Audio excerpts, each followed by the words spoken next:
শিলচর রামনগর বাইপাসে ভয়ঙ্কর সড়ক দুর্ঘটনা, গুরুতরভাবে আহত গাড়ির চালক এবং সহচালক। ঘটনার বিবরণে জানা যায়, শিলচর রামনগর বাইপাসে রাস্তার পিচ লোড করা একটি ট্যাঙ্কার গাড়ি নিয়ন্ত্রণ হারিয়ে রাস্তার পাশে ছিটকে পড়ে।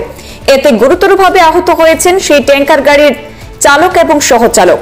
সঙ্গে সঙ্গে স্থানীয় জনতা দুর্ঘটনাটি প্রত্যক্ষ করে আহত চালক এবং সহচালককে ঘটনাস্থল থেকে উদ্ধার করে চিকিৎসার জন্য শিলচর মেডিকেল কলেজে প্রেরণ করেছেন। ঘটনার খবর পেয়ে উপস্থিত হয় পুলিশ। দুর্ঘটনাগ্রস্ত গাড়িটিকে ঘটনাস্থল থেকে উদ্ধার করে থানায় নিয়ে যায় বলে জানা গেছে।